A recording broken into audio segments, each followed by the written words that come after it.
Hello friends, today I am going to bring you some interesting story about mausoleum of the Qin Shi Huang, which is situated in China in Xi'an. This is a very historical place, and this is supposed to be started in 210-209 BCE.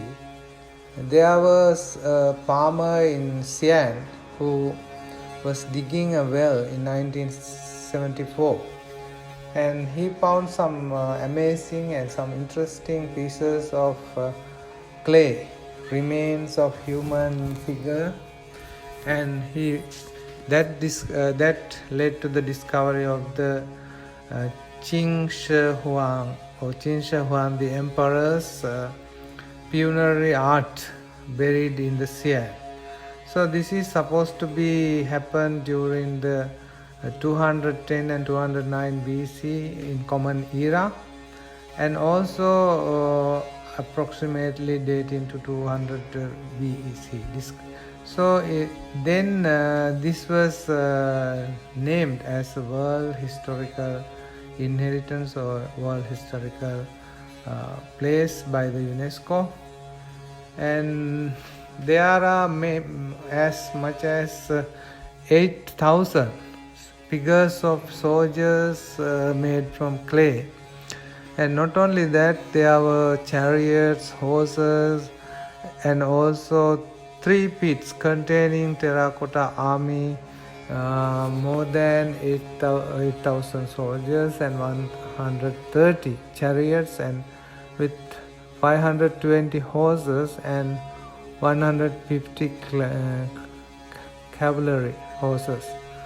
The majority of them is remain in the situ in a pit. So in the Qin Shi Huang mausoleum. And also not only that, there are some figures of adjoining pits, like including official figures and acrobats and strongmen and musicians. This is described by a very famous historian, Xian, in his records in 145 to 190 before Common Era. The records of the grand historian, the first of China's 24 dynastic histories, which was written after centuries or after the mausoleum's completion. The mausoleum work was began in 246 before Common Era, soon after the Emperor Qin. Then he was succeeded to the throne at the age of 13, and his father's king of Qin.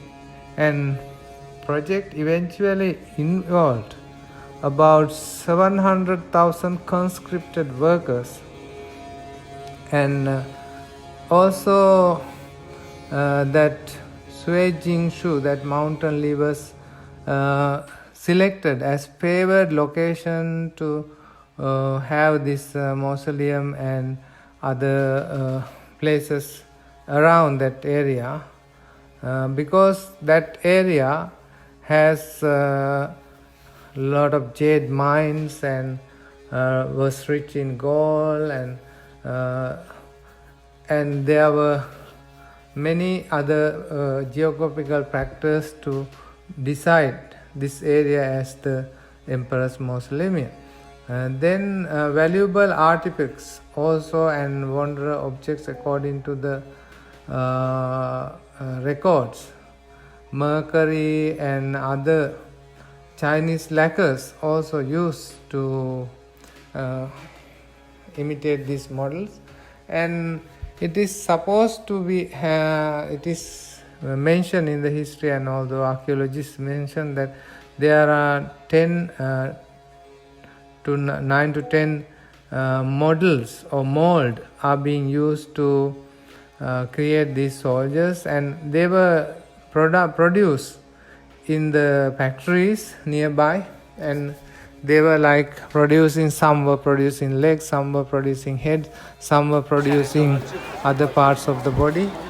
Then later they were assembled and made into figures, and then later the final touch was. So each these production lines have their own codes, their own identification, and the maximum quality was guaranteed. So in this region, there are many underground water courses.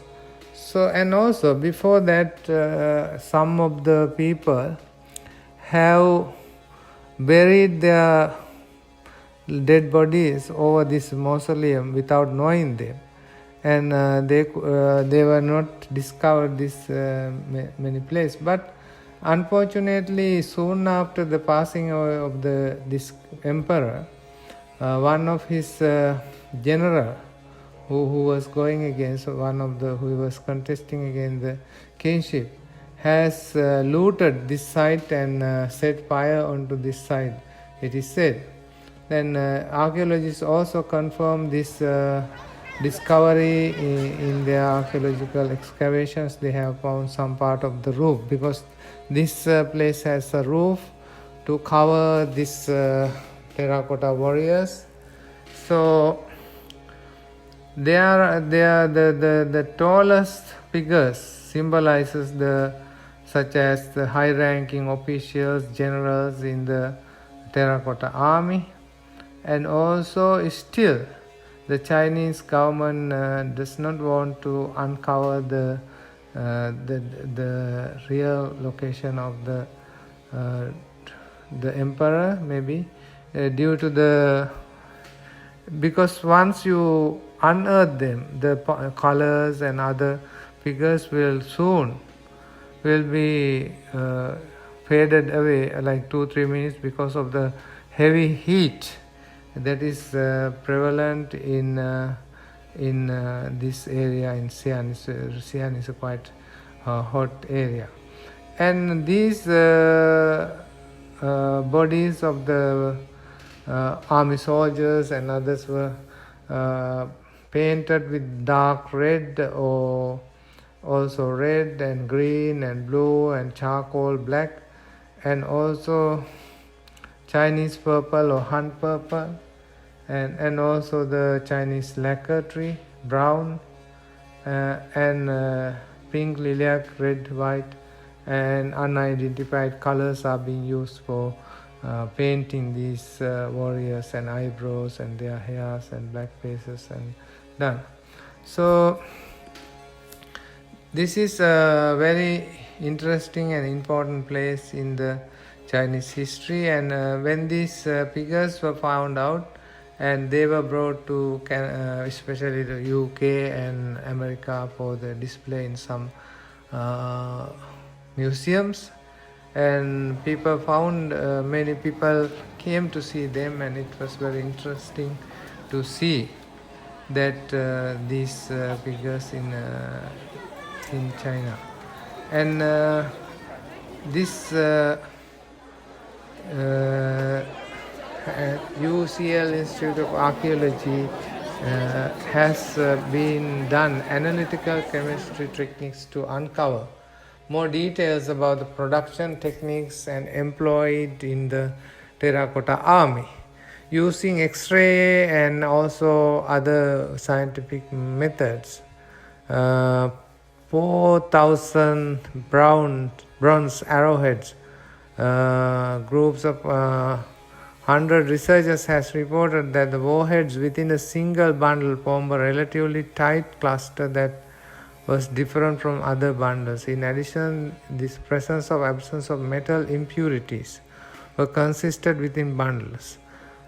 Based on arrow chemical composition, the researchers concluded that cellular manufacturing systems similar to that one used in modern Toyota factory are opposed to continuous assembly in early days of the employ.